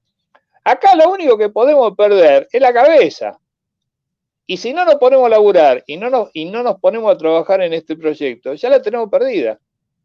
No tenemos nada que perder. Por eso es que tenemos que juntar el coraje y enfrentar esos intereses. Tampoco tenemos que dejarlo tampoco tenemos que dejar a esos productores afuera de la película. Acá hay lugar para todos, hay riqueza para todos. Lo que pasa es que hay que organizarlo. Y hay que hacerlo que sea más igualitario, que sea para todos. Ese es el kit de la cuestión. Que es un desafío, pero más vale que es un desafío. Y que lo podemos hacer, seguro que lo podemos hacer. Si no lo hacemos, ¿qué pasa? Nada. No hay alternativa de nada. Es decir, acá nos están arrinconando, estamos arrinconados contra la pared, muchachos. Eso es lo que tenemos que entender. Y entre más tiempo tardemos, entre más tiempo que tardemos en hacerlo, más nos van a diezmar. Eso es lo que viene. Eso es lo que viene. Entonces, no es en lo que estamos haciendo acá, es simplemente en defensa propia. Porque yo quiero que mis hijos y que mis nietos puedan crecer y puedan desarrollarse y puedan ser gente feliz. Y lo mismo que el de mi vecino y los chicos de todos los que nos están escuchando. Pero para eso tenemos que encarar estas reformas. Si no las encaramos, estamos liquidados. Bueno, muchas gracias a todos. Gracias Luciano, gracias Norberto. Y bueno, vamos a pasar un video que les íbamos a pasar antes, que bueno, por un inconveniente técnico no lo hemos podido proyectar. Así que bueno, les quiero agradecer a todos por sus comentarios, por sus preguntas. Y bueno, a seguir la lucha. Y obviamente insistir, persistir y resistir, persistir e insistir. Eso, nada más. Buenas noches a todos. Gracias, Daniel. Muchísimas gracias. Gracias, compañeros. A todos. No, por favor. Felicitaciones.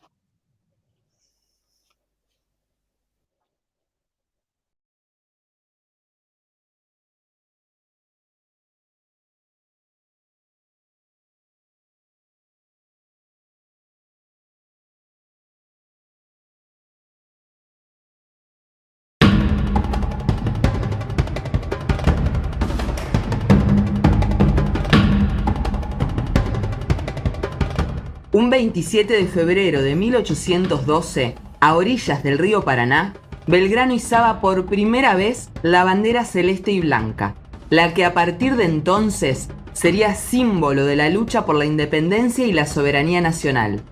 Manuel Belgrano brilló como militar en innumerables batallas, pero poco se conocen de los enormes aportes del Belgrano científico, pensador, economista, del político revolucionario, precursor del periodismo nacional y el fomento de la educación, del impulsor de la marina mercante y fundador de la escuela naval, desvelado por la industria nacional y la igualdad entre los hombres que habitan estas tierras.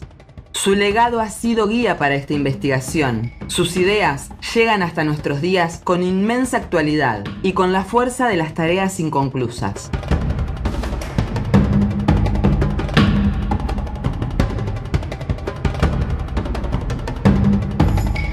Esas mismas barrancas que vieron enarbolar nuestra insignia patria hace más de 200 años, son hoy el escenario del más obsceno dominio de las potencias extranjeras sobre nuestro suelo, que en el afán de asegurarse nuestras riquezas, reinan soberanas en nuestro Paraná.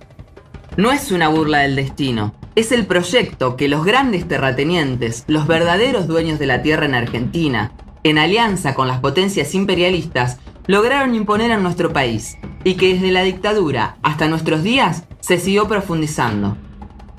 Un modelo extractivista que con la década menemista consolidó la erradicación de los puertos privados extranjeros, avanzó en la privatización de los puertos estatales, en la destrucción de la marina mercante y de su industria naval, y que abrió paso a la privatización del río Paraná. El resultado: la conformación del polo agroexportador más grande del mundo, desplegado sobre 70 kilómetros de costa a lo largo del río Paraná, hacia el norte y el sur de la ciudad de Rosario. El objetivo: asegurar la provisión de las materias primas del sur del continente americano a las principales potencias del mundo.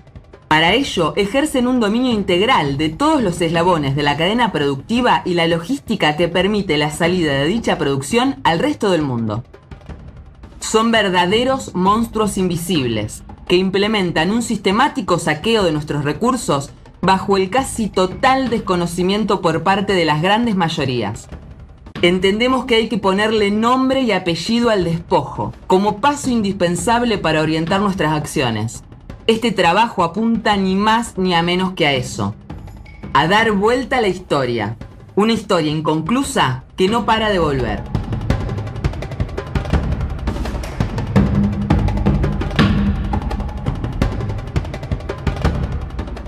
No es posible dimensionar el rol estratégico que desempeña este polo agroexportador a nivel mundial sin dar cuenta de los territorios desde los cuales fluyen como manantiales nuestras riquezas. Nos referimos a la Cuenca del Plata, un extenso territorio que conforma una unidad territorial, económica, productiva, comercial, de comunicación y navegación que posee un extenso sistema hídrico con el río Paraná-Paraguay como eje vertebrador hasta su desembocadura en el Río de la Plata. Comprende más de 3 millones de kilómetros cuadrados de superficie, involucrando territorios de 5 países: Argentina, Uruguay, Paraguay, Brasil y Bolivia, donde habita una población cercana a los 130 millones de habitantes.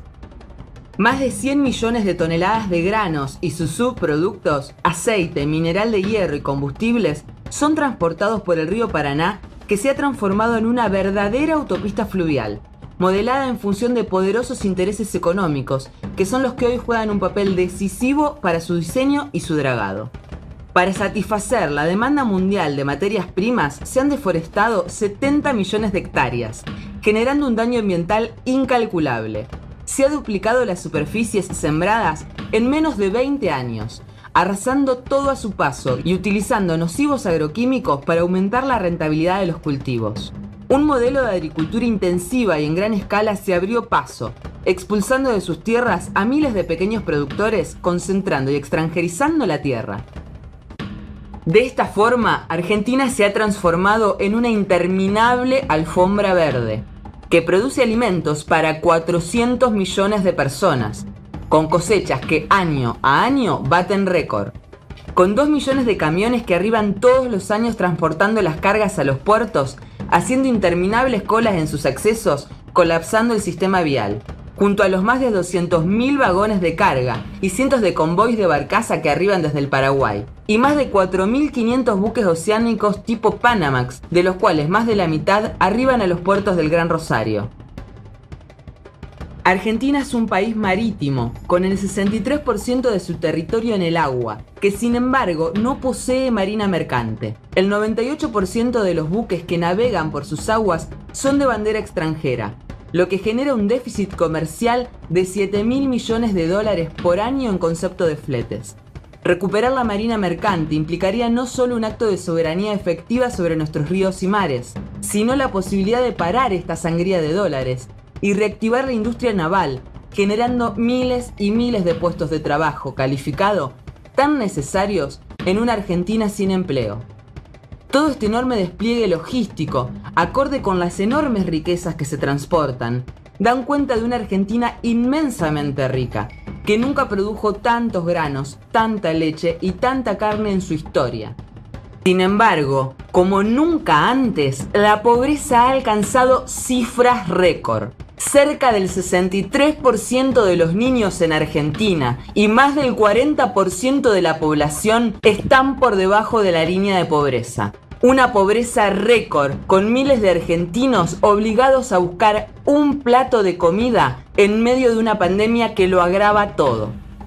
El latifundio, la primarización de la economía, la desigualdad social, la falta de trabajo, la destrucción del mercado interno y de ramas enteras de nuestra industria nacional son el resultado de un modelo productivo pensado para los de arriba y los de afuera, que nos ha dejado una Argentina profundamente injusta que nos duele hasta los huesos. Una Argentina que ha perdido su soberanía, en la que las grandes mayorías no decidimos qué producir, para quiénes y en función de qué necesidades. Frente a un presente que dista mucho de aquellos sueños de igualdad con los que Belgrano cimentó nuestra patria, nos proponemos hacer visibles las causas profundas de los dolores del presente, convencidos de que otro futuro es posible para Argentina.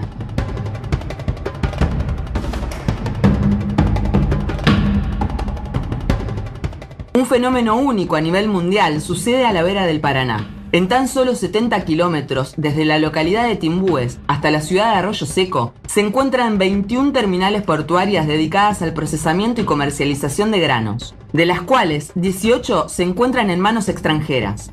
De este modo, las palancas claves del comercio exterior argentino y por lo tanto del control de la moneda han quedado en manos de grandes empresas multinacionales por las cuales se comercializan 2 de cada 3 dólares que ingresan hoy a nuestro país. Las norteamericanas ADM, Bunge y Cargill, junto a la francesa Dreyfus, han sido las empresas que históricamente han dominado la comercialización de commodities agrícolas y desde el inicio de este proceso han consolidado su presencia hegemónica en el comercio exterior argentino. En los últimos años han irrumpido nuevos operadores, la estatal COFCO de origen chino, que se ha convertido en la mayor exportadora de granos del país, y la anglo-suiza Glencore, que se ha quedado con la principal planta de producción de aceite del mundo, Renova, ubicada en la localidad de Timbúes. De las empresas nacionales quedan Vicentín, AGD, Molinos Agro y ACA. En el caso de Vicentín, asociada a Glencore en varios negocios, o como en el caso de AGD, que comparte Terminal 6 con la estadounidense Bunge. Estos gigantes del comercio exterior defraudan al Estado mediante múltiples mecanismos de evasión, subfacturación y triangulación. Mediante simples declaraciones juradas dan cuenta de su supuesto volumen de exportación. Se estima que no menos de 1/3 de la cosecha argentina es comercializada en negro por estas empresas. De ahí que sea de gran interés para las agroexportadoras que la hidrovía siga estando en manos privadas y que el Estado no pueda tener acceso a los datos concretos de los movimientos de comercialización reales. Cosa que por otro lado hubiese sido posible con una empresa testigo en el comercio exterior, como se pensó inicialmente tras la frustrada expropiación de Vicentín. Esta infografía es el resumen gráfico más elocuente de la realidad que pretendemos desnudar, poniendo blanco sobre negro el peso específico de cada una de las empresas y poniendo nombre y apellido a los responsables de esta maquinaria del saqueo que viene desangrando la Argentina desde hace décadas. Pero estos grandes operadores del agronegocio a veces no son más que tigres de papel. La histórica huelga de los trabajadores del complejo oleaginoso de Argentina a fines del año 2020, en un marco de gran unidad, hizo morder el polvo de la derrota a las agroexportadoras que extorsionaban a los trabajadores para borrar sus conquistas y chantajeaban al gobierno nacional. La lucha de los compañeros aceiteros ha sido un gran triunfo político y gremial, que deja una huella profunda y alumbra el camino para el conjunto del movimiento obrero y popular.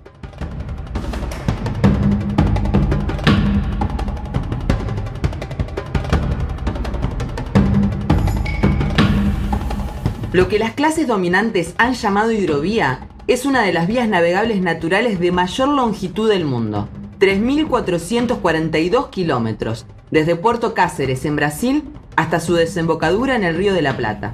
Es la puerta de salida del 80% de las exportaciones de Argentina y está constituido por el río Paraná, el Paraguay y el Uruguay, y más de 17.000 kilómetros de afluentes.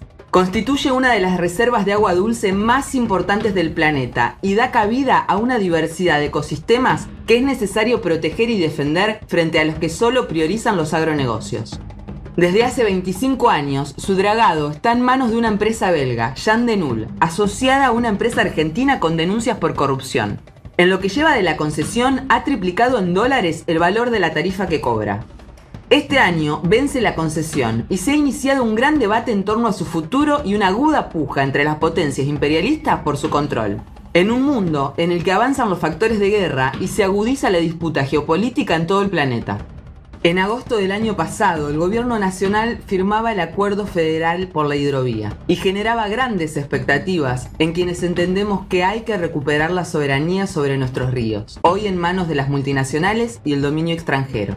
En aquella firma se anunciaba la creación de la Administración Federal Hidrovía Sociedad del Estado, una oportunidad para que el control y la administración de nuestro río fuera ejercido por el Estado Nacional junto a las provincias ribereñas. Sin embargo, con el anuncio del decreto 949/20, se ha dado un paso atrás y todo parece encaminarse nuevamente a que una empresa extranjera será la dueña de nuestro Paraná, perdiéndose una valiosa oportunidad de dar vuelta a tantos años de entrega. La necesidad de recuperar el Paraná, las palancas claves del comercio exterior, reconstruyendo una marina mercante nacional, son hoy el mejor homenaje que podemos hacerle desde el presente a Manuel Belgrano. En ese camino estamos, buscando dar vuelta el viento, porque seguimos teniendo intactas las esperanzas de que es posible una patria justa, libre y soberana, donde todas y todos podamos ser felices.